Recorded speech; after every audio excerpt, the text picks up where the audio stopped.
Heureuse de vous retrouver, mesdames et messieurs. Bienvenue à cette nouvelle édition du journal Le Vrai sur votre chaîne. Tête à tête, Kabila Sassou Nguesso, on en parle dans ce journal. En visite de travail de quelques heures, le chef de l'État, Joseph Kabila, est arrivé jeudi à Brazzaville dans la matinée où il était accueilli par son homologue Denis Sassou Nguesso et conduit par ces derniers à la villa de Haute. Là-bas, les deux chefs d'État vont s'entretenir selon les services de protocole. Quelques heures seront suffisants à ces deux dirigeants de pays voisins pour échanger sur des questions préoccupantes, notamment la situation politique dans les deux Congos, l'actualité du continent africain, en toile de fond la crise libyenne, la tenue du 4e sommet du comité de haut niveau de l'Union africaine sous la houlette du chef de l'État Denis Sassou Nguesso. 20 ans déjà depuis que le maréchal Mobutu Sese Seko, le deuxième président congolais, a tiré sa révérence, et de messes d'action de grâce ont été organisées jeudi à Kinshasa, auquel Joseph Olengankoy, président du CENSA, a pris part. Plusieurs témoignages, et Major Ngani, chef de sécurité du maréchal dernier, à avoir été avec lui au pays, relate le fait. Suivez. Je suis venu au salon, j'ai demandé à la maman présidente, j'ai dit, où se trouve papa? La maman présidente qui me répond, pourquoi vous cherchez papa? J'ai dit, mais non, nouveau. La maman présidente qui commençait à pleurer. Je suis entré dans le couloir, parce que le grand couloir, j'ai vu, la chambre du président était à côté. Je suis entré, d'office, je lui ai dit, Maréchal, il n'y a pas le choix. Nous devons partir. Excusez-moi avec tout le respect que je vous dois. Il est resté comme ça, il dit, mais laissez-moi mourir ici. Prenez vos mamans, partez avec, laissez-moi ici. Il dit, mais non, nous devons partir. Le président n'a pas pu bouger. Hein. Si vraiment les gens sont sérieux, si vraiment l'épouse du président est honnête, elle n'a qu'à témoigner. Le président avait mis son boubou comme son boubou sans cinglé à l'intérieur. Vous comprenez? Il a mis aussi son pantalon avec le soulier sans chaussette.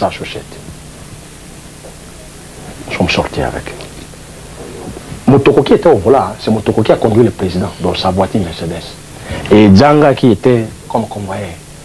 Le président derrière, la maman présidente voulait hésiter, hein, vous savez les femmes discutent beaucoup, hein, mais je pense que d'après les connaissances toxiques qui me disaient, le docteur Biamou est parti prendre la maman présidente de force et il l'a mis dans la voiture. Ils sont arrivés à l'aéroport, mais c'était catastrophe. Vous savez, Hiroshima, c'est un avion qui est comme C-130. Hein. Il fait descendre, comment on appelle ça, rame arrière. Arrière. Alors, ces Mindele-là ont essayé de soulever un tout petit peu. Bon, ça ne tenait pas. Ouais. J'ai dit de faire descendre là-bas, descendre sur rame, et il y avait déjà un camion Réo avec des munitions dedans, plus l'as-missile dedans. J'ai dit descendre l'as-missile pour qu'on puisse mettre la voiture présidentielle. Parce que le président ne pouvait pas descendre. Oui, parce que le président ne pouvait pas descendre. Et là-dedans, on n'avait pas de chaise. C'était un avion cargo. On avait même oublié la grande sœur de la maman présidente, maman Marie, la femme de Lito. On avait oublié que lui résidait à la cité. Et c'est à partir de là où nous sommes embarqués pour prendre maintenant le départ vers Togo. Et les pilotes se demandaient où nous allons partir. Et le plan de vol a été fait en l'air. Qui a dit qu'il faut aller au Togo? Ben, le président maintenant, c'est lui qui a... Parce que lui, il s'attendait à l'avion du président Yadema. Il y avait un militaire qui était là, il était de garde. Il était de garde à l'aéroport, mais il était toujours prudent. Il a lancé une grenade. Une grenade, quoi. Il a lancé une grenade. Et cette grenade était tombée, ça a explosé, mais ça n'a pas abîmé l'avion. Ça a été explosé à côté.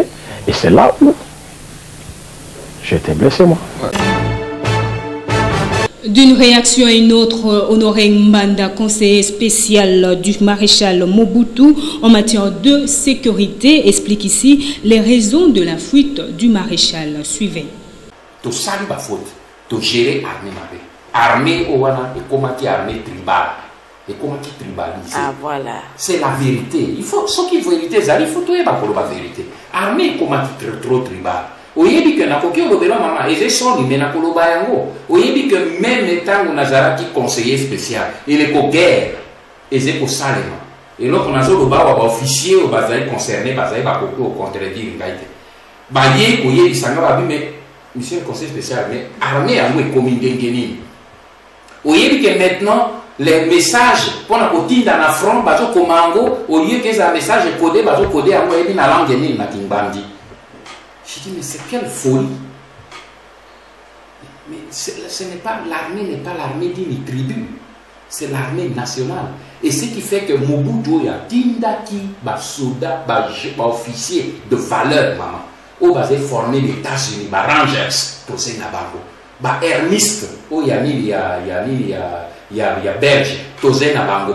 Saint-Surien, il y a France, tout nabango comme ça. Mais nous surtout batiaki bango pembe et komi kaka ni le clientélisme soko yo kana général te osei motuna yete okoza na armée te okoza na fonction te voilà donc bomaki armée il faut tous être humble et sincère pour reconnaître yango soki armée wana ezaki makasi et perdre force na yango c'est parce que ba tribaliser ba régionaliser armée et je crois que erreur wana ezé que to répéter yango lisusu lobi te to commettre erreur mingi tala lelo yo boitoye ko sambwa moi mboka moke lokola Rwanda tala bena carte soko na tala kana carte pesaka comme kizunguzungu na moto otali obi moni moi boule moke mais qui fait tanguer tout un géant.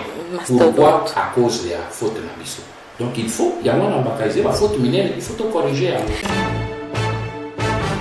Quels souvenirs les Kinois ont-ils du maréchal Mobutu? Priska Bokatola les a rencontrés. Suivez. Mobutu était unificateur. Grâce à Mobutu, qu'on ne sentait pas, il n'y avait pas de Chouaïli, il n'y avait pas de Mouloube, il n'y avait pas de Ngala. Il fut un grand président qui a bâti son temps. Jusque-là, il n'y a aucun qui fait le poids par rapport à ce qu'il était. C'est-à-dire, lorsque vous voyez Mobutu, et par rapport à ses meetings, il faisait plus de meetings magistrales. Il n'avait pas besoin de papier. Mais il y a certains points que Mobutu avait dit qu'après lui, ça serait les catastrophes. C'est ce que nous sommes en train de vivre aujourd'hui. Donc je pense que quelque part, il avait raison. Souvenir à Mobutu, il y a un système net à match. Mobutu a dit qu'il s'est trouvé à match à Boé. Tout ça tire que Léopard a gagné dans la présence de Kaka. Tout est quitté que social les alagabo pour les agibes les sabino boza bien bozotanga yo yeba neni que social les agibes parande c'est gana ne ba obeta tolo na loba kotwana mabe parce que la kila mboka mabe so lingi mboka na yo okoloba la mboka no bongote ezala mwana na ndako aza mabe okoloba te songa papa na kufi lelo bino nyonso bo souffrir c'est que ça déjà libabe achela biso yango na komona ti na mamutezo simba kotwana la kila mboka mabe. Ce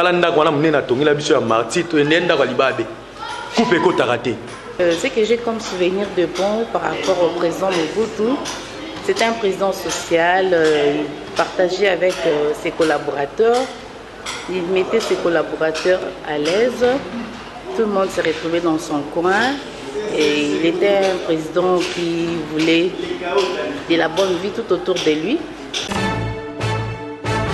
Processus électoral à présent, la CENI propose le mode de scrutin semi-électronique tout en annonçant le début d'enrôlement des électeurs dans les jours à venir.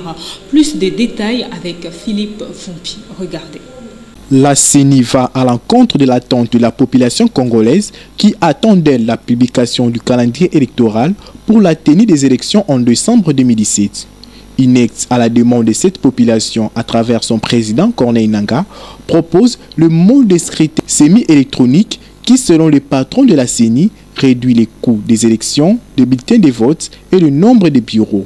Pour ce numéro 1 de cette institution, il consiste à faire intervenir la machine dans le processus de vote, permettra d'économiser des centaines de millions de dollars. Un mode dont les rassemblements et le MLC rejettent en accusant la CENI de favoriser la tricherie. Il faut signaler que Corneille Nangaa a annoncé le début d'enrôlement dans les Kasaï centrales sans avancer la date précise. Une dictature est un pays dans lequel on n'a pas besoin de passer toute nuit devant son poste pour apprendre le résultat des élections, a dit Georges Clemenceau, radical socialiste français. À quand les élections en RDC? La question reste posée. Isaac Boliko, cadre de PPC, s'est dit optimiste quant à la tenue des élections. Il est au micro de Guillaume Samba. Suivez. Heureusement, les Congolais commencent à comprendre. Ils savent qui défend leurs intérêts, qui défend la République. Je vais vous dire une chose, il ne faut pas qu'on anticipe des choses. Ils ont un Premier ministre qui s'est assigné 3 missions. Première mission, organiser les élections telles que prévues dans l'accord du 31 décembre. 2. Améliorer le social des Congolais. 3. Sécuriser les Congolais. Si l'Union africaine et la SADC dit, on applaudit. Mais si c'est l'Union européenne et les États-Unis, c'est l'ingérence. Je vais vous dire une chose, que ce soit l'Union africaine, qu'il soit la SADC, ce sont les ennemis numéro 1 de la RDC. Parce que les géants, c'est la RDC. Et ils ne sont pas prêts pour que la RDC évolue. Ils vont prendre une décision négative à l'égard de la RDC. Je garde beaucoup de souvenirs. Et surtout par rapport à ce qui se passe actuellement dans ces pays, un élément important, déterminant, que je dois toujours me souvenir de Maréchal, dont je n'ai pas travaillé avec le Maréchal, c'est l'unité nationale. Toujours dans le même chapitre, d'une réaction à une autre, Benoît Yolama, cadre du PPRD, approuve le mode de scrutin par vote semi-électronique car selon lui, c'est avantageux. Il est au micro de Jocelyne Luanga. Suivez. Pas du tout, madame, mais je ne suis pas de ceux qui pensent qu'un vote électronique compliquerait la tâche aux citoyens congolais. Et je ne suis pas de ceux-là qui pensent que le vote électronique peut être un problème pour notre peuple. J'estime que nous avons déjà à 2 reprises passé au vote manuel en 2006 et en 2011. Mais malgré ce vote manuel que les gens estiment être le meilleur vote, nous avons connu des problèmes à tous les niveaux. Il y a eu des contestations incroyables. Même au sein de la majorité présidentielle, il y a des gens qui disputaient des sièges. Nous pensons que la meilleure manière de faire aujourd'hui, avec cette proposition de la CENI, nous pensons que c'est la meilleure proposition que nous devons adopter. Puisqu'à 2 reprises, rien n'a changé, tout le monde est crié à la tricherie. C'est une occasion exceptionnelle qui est donnée aux Congolais pour pouvoir s'exprimer. Et l'avantage est connu, c'est que le bulletin électronique reste manuellement dans le bureau, ce qui est facile à contrôler par les observateurs. Le bulletin électronique, le vote qui sera opéré est transmis directement à la centrale électorale à Kinshasa. Donc on ne peut pas bloquer un processus qui réduit les coûts financiers, qui a la rapidité et qui a l'avantage de garder les données dans les machines, mais qui n'a pas décrié les centres de traitement de publication au niveau de l'Afrique du Nord.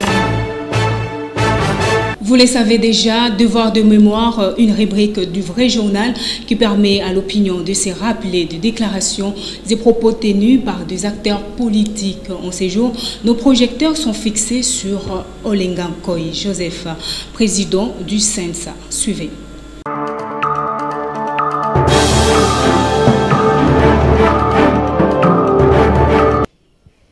Comment bapesa ko autorisation bato baza ko kende tango ba minimiser ki ba moni ke eza marée humaine et ben bapesi ordre na ba militaires qui ne sont pas des policiers mais ce sont des militaires et des unités combattantes maintenues de la police. Ba beti bombe lacrymogène mais tous ils étaient dans les commandements du général Kanama. Juste pour tromper la vigilance. Et ça la makambo ya ba marche nyonso ezala ba koko na biso tango bazalaka okosala ba marche nyonso oyo olingi mais ezalaka na tango ya kopemisa makulu nde période oyo ezali période oyo toyebisi peuple ke makolo epema population balakisi que Kabila balingaka ye lisusu te.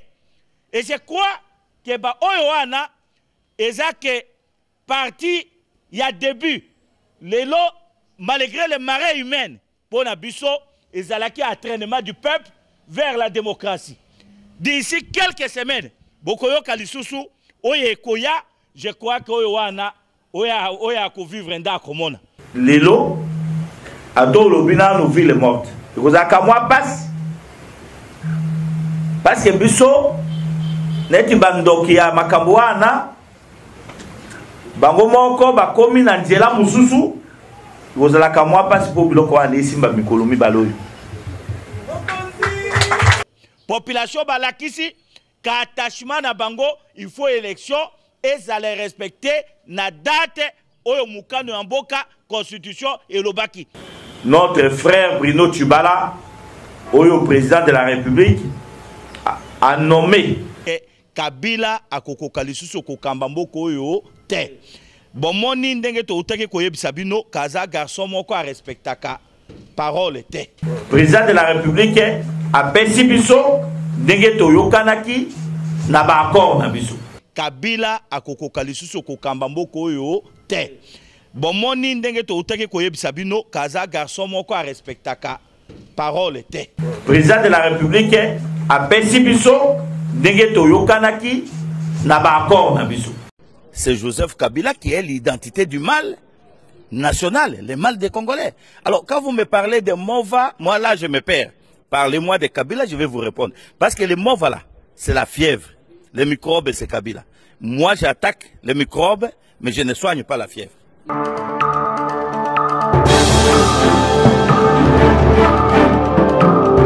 Mesdames et messieurs, place à présent à l'invité du vrai journal. Suivez.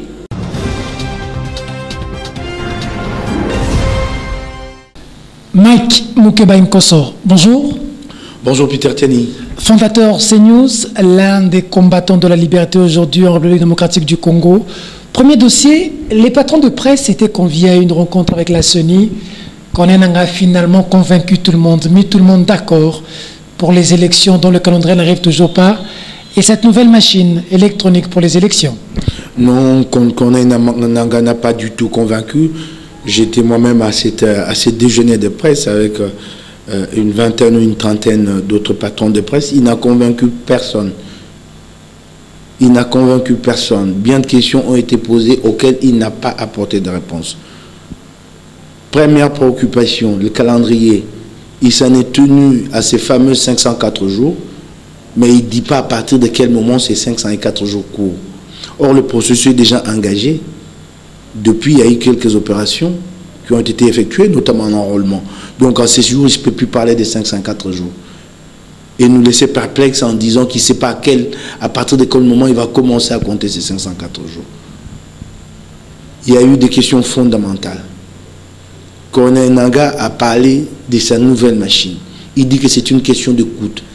Il se fonde sur une disposition de l'accord dans laquelle il est question de rationaliser l'organisation de scrutin. Ok, d'accord. Mais puisqu'il s'agit d'une question d'écoute, c'est chiffre pour chiffre. J'ai entendu le discours d'un politicien plutôt que le discours du président de la CENI. Aucun chiffre n'a été avancé. Si nous levons l'option du vote manuel, que nous avons toujours pratiqué ici avec nos longs bulletins de vote, ouais, ça nous coûte combien? C'est ce qu'il faut nous dire. Alors, si vous nous amenez la fameuse machine à voter, ça va nous coûter combien? Il n'a avancé aucun chiffre. Il dit que ce procédé ici est moins cher, mais il est incapable de nous donner le prix unitaire de la machine. Les prix unitaires, s'il te plaît. Je prends en témoin les autres patrons de presse qui étaient là. Il a été incapable de nous donner le prix unitaire de la machine. Il nous faut nous donner des coûts pour comparer entre les deux. Et puis, il y a un problème. Les votes manuels, vous y allez devant les centres de vote, vous avez la liste, vous entrez, vous avez les bulletins, vous votez. Si c'est les votes avec cette fameuse machine électronique, donc ça signifie qu'il y a un surcoût, il faut acheter des machines à placer dans tous les centres. C'est déjà ça, il y a un surcoût plutôt. Il faut placer ces machines dans tous les centres. Alors qu'avec notre vote manuel, on n'y va qu'avec ces bulletins-là. Il y a un surcoût qu'ils cachent Ça, c'est de 1. Mais allons-y encore avec cette fameuse machine. Lui-même dit qu'il faudra qu'avant les élections, que les électeurs soient initiés au maniement de cette machine. Parce que c'est un écran tactile, tu arrives, il faut que tu saches comment faire pour voter. Il faut que les électeurs soient initiés au maniement de cette machine. Ça, c'est Nanga qui l'a dit. Initiés au maniement. Ça veut dire qu'on doit commencer à expliquer aux électeurs. Oui, attends. Et il dit, il faudra qu'avant les élections, qu'on ait touché au moins 70% d'électeurs. C'est déjà de l'arbitraire au départ. 130%. Oui, il écarte déjà 30% de Congolais. Il l'a dit à cette conférence. Il écarte déjà 30% de Congolais. 70%. Ok, allons-y avec ces 70%. Ça nous prendra combien de temps pour initier ces 70% de Congolais au maniement de cette machine? Ça nous prendra combien de temps? Il n'a pas pu déterminer ce timing-là. Revenons à machine. On dit que... Laisse-moi avancer. Allez-y. Oui, il n'a pas pu déterminer ce timing. Mais l'écoute de cette opération d'initiation, l'écoute, ça signifie quoi? C'est tout un vote. Parce que vous déployez des machines partout, un peu comme l'enrôlement aujourd'hui, et que les gens se mettent à défiler dans des centres précis déterminés pour apprendre à manier les machines. Ça va nous prendre combien d'argent? Tu t'imagines ces coûts-là? Donc ça signifie, c'est un déploiement du matériel électoral, comme si on allait voter avant les élections, mais c'est juste pour initier au maniement. Tu comprends encore ces surcoûts-là? Tout ça, ça prendra combien de temps? Et puis c'est ça la grande question. Et puis on dit, machine à voter, oui, machine à voter, mais ce n'est pas une machine à coudre, mais c'est un vote électronique. Certains parlent de semi-électronique. C'est un vote électronique. Il n'y a pas de machine à voter. C'est un vote électronique. Et c'est un vote électronique à 2 niveaux. Vous avez d'abord, ça veut dire, ce n'est pas le vote électronique qui a 2 niveaux, mais vous avez un vote électronique et une sorte de vote manuel. Vous y allez à la machine, vous votez, le bulletin qui sort indique que vous avez voté, donc la machine enregistre votre vote, mais en même temps, vous prenez ces bulletins, vous mettez dans l'urne. En même temps, vous prenez ces bulletins, vous les mettez dans l'urne. Et on dit que ce procédé aura l'avantage d'aller très vite. Il n'aura pas l'avantage d'aller très vite. D'abord, il faut bien que Nanga nous explique comment il va faire pour compiler tous les résultats. Ça prendra du temps. On dit avec le bulletin. Et ensuite, quand on aura compilé les résultats à partir du vote électronique, ces résultats sont confrontés au vote manuel. Donc nous aurons 2 PV. C'est déjà un problème. Vous avez les PV du vote électronique et de l'autre côté les PV du vote manuel. Ce qui permet une traçabilité et une concurrence de PV par rapport à la crédibilité, au moins, au lieu d'avoir un seul PV. Je te dirais ceci, si tu veux mon point de vue. En temps normal, sans suspicion, je dirais OK, puisqu'on a 2 niveaux de contrôle. Je dirais OK. 2 niveaux de contrôle qu'impose cette machine. Nous l'avons dit, tout le monde le sait, il n'y a pas de système parfait. Mais ici, il y a mauvaise, soit manifeste intention de tricher dans le chef d'Enanga. Maintenant, c'est clair. Il veut aider Kabila. Il faut le dire tout haut. Ça ne s'est pas prêté des intentions, Mike. Parce qu'on dit que la machine électronique va aider aussi parce que, au lieu d'imprimer les bulletins papier qui vont coûter cher, on va directement à la machine électronique qui va réduire les choses. Mais la machine va coûter combien? Nanga qui dit que c'est un projet qui date de 2013, un projet qui a commencé sous Malou Malou, est incapable de nous donner les prix unitaires de la machine. Quel ridicule, monsieur Nanga.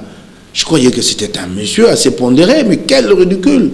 Quelle prestation, je dirais, excuse-moi, à laisser les gens dormir debout de la part des... Attention, prochainement, on ne va pas vous inviter. Les projets, non, je préfère te le dire clairement. C'est un projet qui date de 2013, mais tu as l'impression que c'est un brouillon. Un brouillon, il a présenté un brouillon à la nation. Un brouillon. Eh bien, tu connais, et puis la presse, elle a embrayé dans la propagande. Rien de concret. Mais pose la question à tous les autres qui étaient là. Qui te disent qu'est-ce qu'il y a de concret, qu'est-ce qu'ils ont retenu, qu'est-ce qu'ils ont dit dans leur papier. Que de la propagande. C'est très dangereux, ça. Et puis, regarde, Nanga a un serveur central pour l'enrôlement. Depuis tout le temps, quand les gens disaient qu'il y avait de doubles enrôlements, des triples, de quadruples enrôlements, Nanga s'est têtu. Depuis tout le temps où des sources faisaient état d'enrôlement de mineurs, Nanga s'est têtu. Et aujourd'hui, il accepte. Il dit, mais c'est un problème à régler en aval. Donc, il accepte que maintenant, il place un logiciel qui s'appelle AFIS pour régler ces problèmes-là. Donc, effectivement, il y avait eu ce problème. Il a du mépris pour nous à ce point qu'il n'a pas pensé qu'à l'époque, il fallait nous donner des réponses. Il y a du mépris pour le Congolais, Nanga. Il ne nous a pas donné de réponse. Et c'est maintenant, aujourd'hui, alors que nous allons vers la fin de l'enrôlement, qui finalement Nanga décide. Je crois que ce sont ces maîtres qui nous ont dit, tu peux maintenant aller parler à ces gens-là. J'ai l'impression que Nanga ne respecte pas les Congolais. Oh, je crois qu'il nous prend pour des oies sauvages. L'objectif de Nanga, c'est quoi selon vous?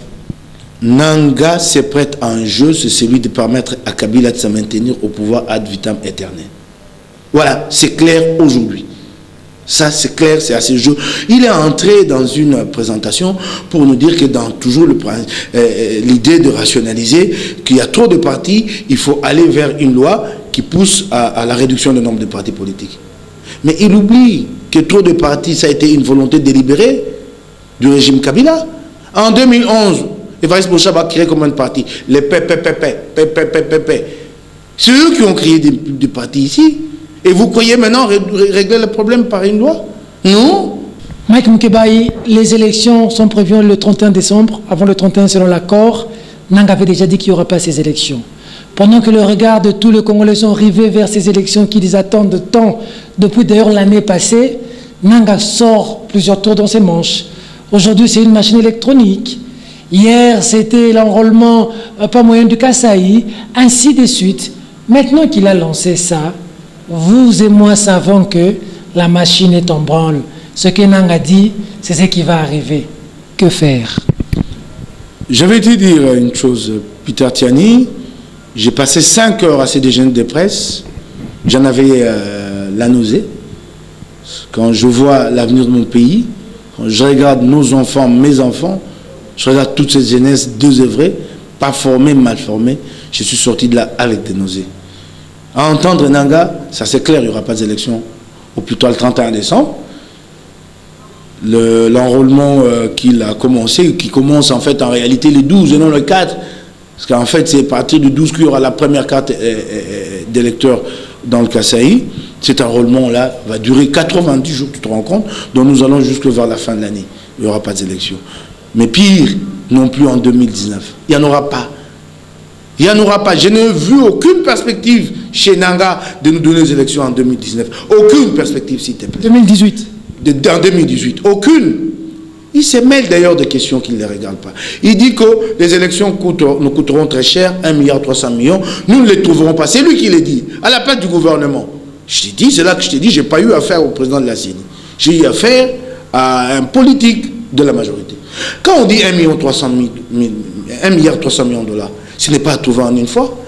Ces élections sont organisées de manière séquentielle, présidentielle, législative, peut-être même qu'à un moment donné, il faut imaginer dissocier les provinciales des législatives pour aller vite, et ensuite les urbaines, les locales. Quand il dit 1,3 milliard, c'est comme si on va le trouver là, en une fois. Ah non, monsieur Nanga. Et cette question ne te regarde même pas. C'est à lui, il doit produire son calendrier. Et c'est son politique, c'est le gouvernement qui lui dira que nous n'en avons pas le moyen. Et il constatera. Lui, pour la défense du gouvernement. Et il dit, ça c'est grave, qu'au Kasaï, il n'y a pas seulement le problème d'ordre sécuritaire, mais c'est aussi un problème d'argent. Mais il refuse de le dire tout haut. Il dit que je ne vais pas entrer en conflit avec le gouvernement. Mais il n'y a pas d'argent au Kasaï, donc ça va durer plus que 90 jours. Donc tu t'imagines. Et si nous en sommes là à 1,3 milliard de dollars à trouver à une fois, prenons cette hypothèse, qui nous a mis dans cette situation-là? C'est pas Kabila, puisqu'il n'a organisé aucun scrutin depuis 2012. Et maintenant, là, nous allons aider Kabila à se prévaloir de ses propres turpitudes. Donc nous voulons maintenant lui donner une prime à l'échec. Ça ne passera pas. Mec, vous vous attendiez à quoi? Quelqu'un qui est arrivé là-bas par la majorité, comme Malou Malou hier, comme Ngoï Moulunda, vous vous attendiez quelle magie que Nanga fasse? Est-ce que ce n'était pas assez naïf de croire que Nanga pourrait nager à contre-courant au regard des intérêts qui l'ont placé là? Ne me demande pas d'avoir des préjugés défavorables au départ. Nous ne pouvons qu'y croire, parce qu'en fait, il faut sauver le Congo. C'est dans les actes que Nanga pose aujourd'hui que nous nous rendons compte qu'en fait, c'est un instrument entre les mains de Joseph Kabila. Donc il faut quoi? Ben, écoute, nous prenons nos responsabilités, c'est clair. Nous sommes rentrés de Paris à Chantilly, nous avons mis en place les manifestes des citoyens congolais. Nous prendrons nos responsabilités comme citoyens congolais. Un message à Corneille Nanga qui vous regarde maintenant, vous lui dites quoi? Oh, Corneille Nanga, regarde ta nation, regarde ton pays. Arrête de servir un individu. Sers ta nation, la patrie te sera reconnaissante. Sers ta nation, monsieur. Voilà ce que je te dis. yeux dans les yeux. Merci. Mike Mukeba Nkoso, merci. Merci beaucoup. Vous venez là de suivre Mike Mukebaye, fondateur du CNews. Merci de la sympathique attention que vous nous avez accordée à la CENI, à Kinshasa et partout ailleurs dans le monde. Mesdames et messieurs, ce journal est terminé. Au revoir.